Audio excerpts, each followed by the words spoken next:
relax na mi karon dire kay Aha.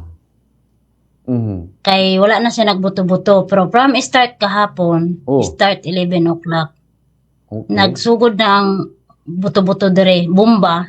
Oh. Kay ang tuyo sa Iran, dili man kontra ang Qatar ug ang Lagi. Iran. Mhm. Pero kay naaman din ni ang US based army sa Qatar, mao ilang ipuntarya gi bombahan. Pero ang problema kay wala man masagang sa Qatar, kay ang mga army sa Qatar pod nitabang pod sila, parang dili nila, wala sila nagdepensa sa Amerika, wala pod sila nagkontra sa Iran. sa Iran. Kay di man sila kontra, ila lang gidepensaan nga pagbuto sa mga Bomba? missiles, Mm. ila silang ila rang gibangga sa taas. Pero naadyoy di malikayan nga nahulog na. Itong nasa mga video nga nakita ninyo nga nagka-comment ko. Oh. Doon ra to sa amua. Kuan ra. Mga 5 minutes kay alwak ra man to nya amua kay kuan man o duhel. Doon ra mi adto. Kahapon sa wala pa magsugod gyud ang pabuto adto. Nahibalo nako kay akong amo, kuan siya, manager sa BN company.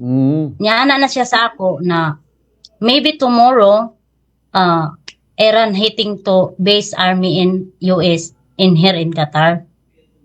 So I'm shocked. But I know na. And then after that hindi siya nagkamali. Totoo talaga. Pagka 11 o'clock, nangyari na. Nagulat na lang kami, nagising. Kahit yung amo ko, sinabihan ko yung amo ko, Madam, no egg. Magpabili ako ng egg. Sabi niya, naghahanap ka pa ng egg na war na daw. Tapos tumakit ako sa taas, nakita ko na yung mga balita.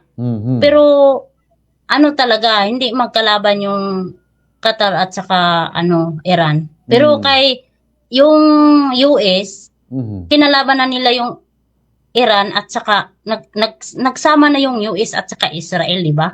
Correct. Ngayon, oo. Ang problema kasi, ganito ang nangyari. Di ba, puntarya nila yung dito, mga base, hindi lang dito sa Qatar, sa Bahrain, sa Abu Dhabi, sa Dubai, sa UAE, sa Kuwait. Oo. Magkalapit yung Bahrain at saka Qatar.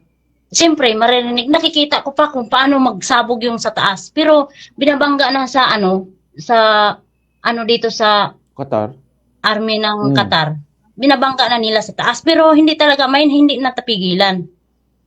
May nakapunta sa Cornice, may nakapunta sa Autoria, sa kabilang place. At saka may nakapunta din nun sa na video nag-viral. Nakalapit lang namin. Kaya nagulat ako.